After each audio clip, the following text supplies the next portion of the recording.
You hear that wind? It's really strong.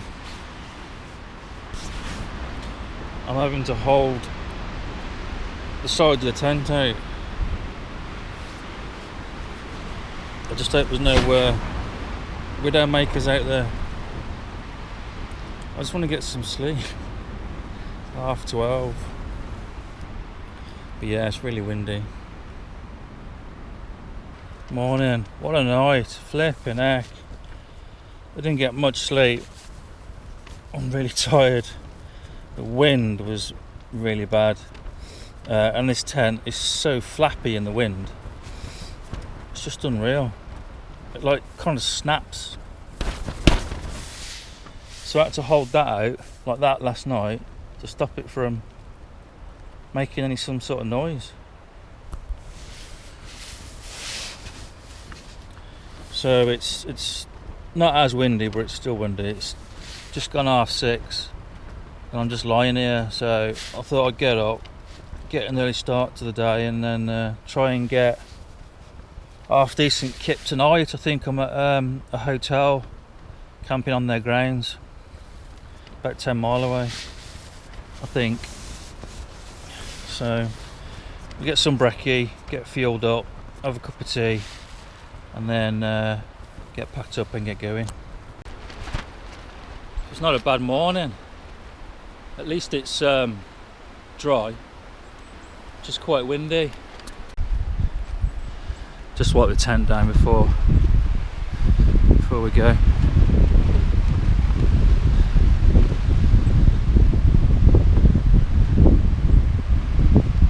That's where we come from yesterday, on them ridges. So yeah, let's get this wiped down and packed up and we'll go. So we're saying goodbye to the wood and I'm following the wall over the summits. It's going to be quite slippy this morning because obviously it rained last night, but take it slow and let's get this section cracked. When you're used to the trail being quite busy and no one's on it, it's a bit eerie.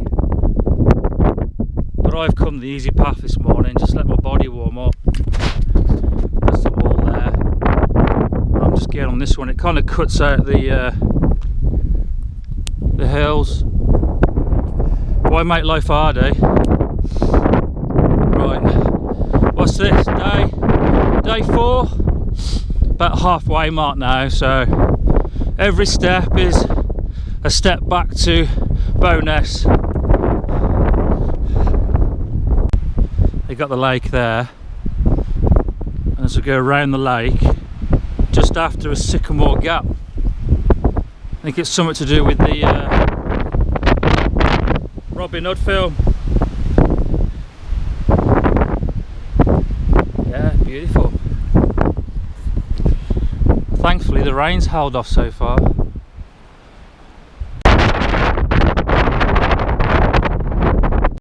Sycamore Gap. Yeah, something to do with Robin Hood. But for me, this is pretty much halfway. It's bear with me. 42.5 miles I've completed, so double that. Yeah. So happy with that. Halfway. Milestone.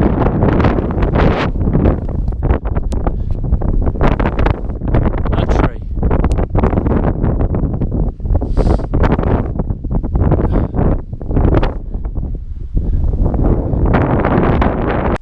Just dropped down from climbing up and back down from Sycamore Gap and just chatting to 2 people, and they're really nice. And I've met some really nice people on this walk, but then I've met some obnoxious people, and yeah, but it's nice. The one chap, he had the same Bergen as me. I said, nice bag. He says, yeah, I was going to compliment you as well. But he wasn't wild camping, he was doing hostels. I think the highest point of the walk, he said, is up here. Well, that's the nice thing about passing people, is you get like tips of what you're going to, and you can pass on tips of where they're going to. So I said to the one chap, you know, there's a path to the right which is flatter than going up and down over the hills. So but he said, oh, it's tough up here. I was like, I wish you hadn't told me. So yeah, right, let's get on with it. Tell you what, just looking at that, just this had to come down on all fours backwards, and I've passed mountain rescue going up, so hope everything's all right. Well, if it's just training, hopefully. But that's a bit of a steep one, and we're off over there. And apparently that's the steepest part of the route, and then that's it then.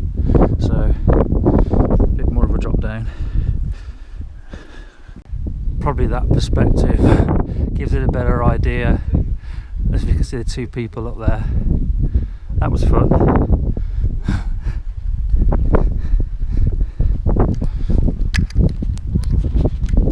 I am enjoying it.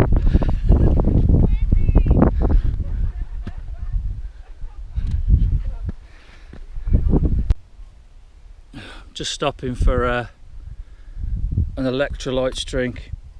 Just put a tablet in there. Worked quite well to replace what you've lost, you know.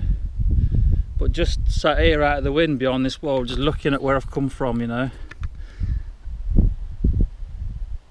It's cool.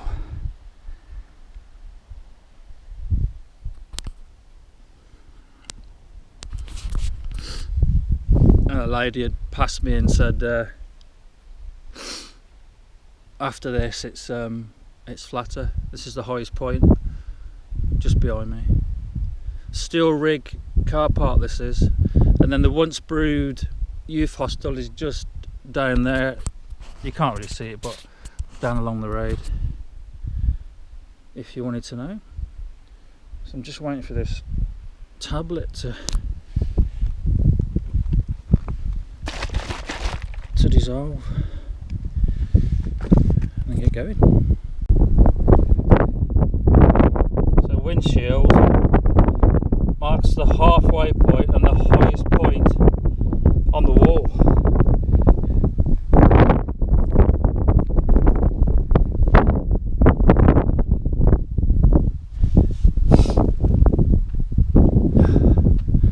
Oh, it looks a bit wet over there.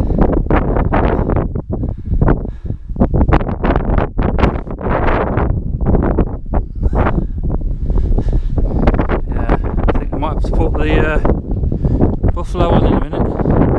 345 metres, and it's quite busy this morning.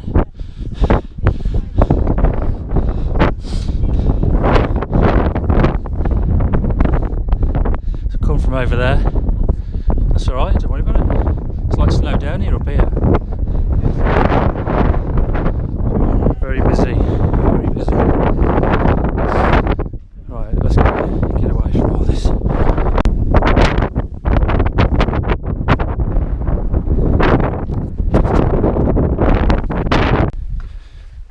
What I meant earlier about it being like Snowdon.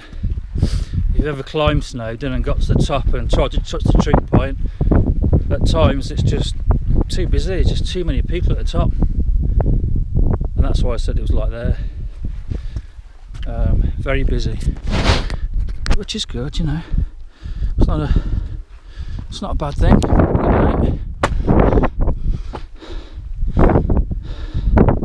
Should flatten out a bit now.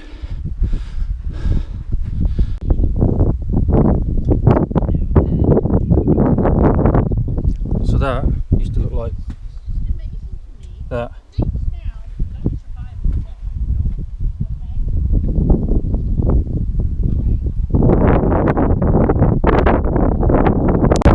So way in the distance, that's where we've come from this morning, along those ridges. I can't see on the back of the camera, but now it's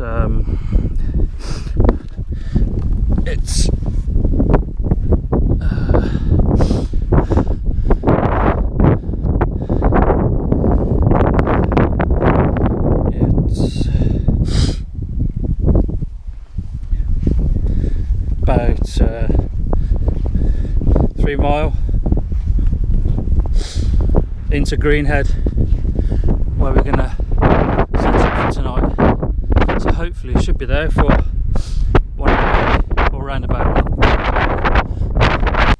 So I made it to Greenhead. So done about 10 miles today, but it's been up and down landscape wise, with the highest point, and now I'm in Greenhead, which is my planned stop anyway, and it's the 50-mile point. But now I find myself having to go home tomorrow, so unfortunately I've got to cut my journey in half. Yeah, it is what it is. It is what it is. To be fair, I think after tomorrow, it was all road miles anyway, after tomorrow. But as you can see, I'm in a hotel, so I thought, oh, I'll stay in the hotel overnight and then I'm washed up, clean, ready for the journey home. But it's like a flipping war zone in here. Kit everywhere. So yeah, so I apologise, but it's just the way it is. You know, that's life. What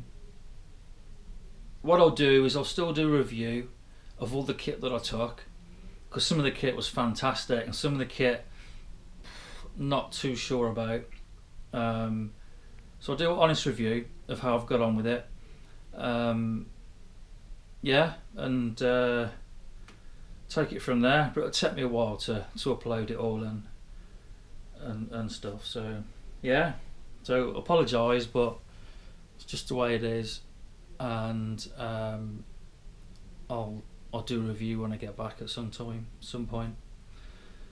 So with a sad heart, I'll say for the last time of this trip, take care, thank you, and God bless. The reason why I stopped the walk at the 50-mile point was injury. And I want to be transparent and, you know, be upfront about my whole experience with Hadrian's Wall. With the injury, it wasn't something I'd picked up along the way.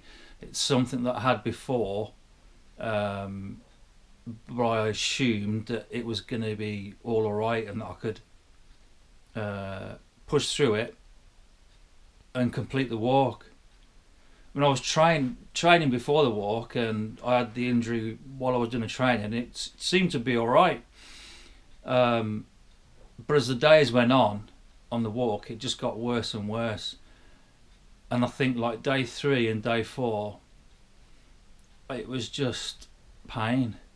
I think you can see from the videos of day 4 that something's not right, because I was just using all my energy just to walk. So painful. Now I'm recording this a few days after. The pain is slowly going away, and I think it's frozen shoulders. It's something like that. I don't think it's muscular. It's something to do with tendons. I should get the doctors, really, shouldn't I? I haven't been to the doctors yet. But I assumed that I could push on through it and enjoy the walk, and I prepped everything and got the time off and got some kit, or waiting for kit. So I thought, I can't just knock it on the head and wait till I get better. I'm just going to do it. And unfortunately, I wasn't fit enough because of this injury to carry on and see it through to the very end. So that's the reason why I was cut it short. I was maxing out on paracetamol and codeine. They weren't touching the pain. The only way I found I could walk in less amount of pain is by crossing my arms, one that way and then another that way, holding the chest strap of my Bergen, because it seems to be more painful where I was swinging my arms. And when I come to styles, it was nice to stretch out and grab the top and pull myself up.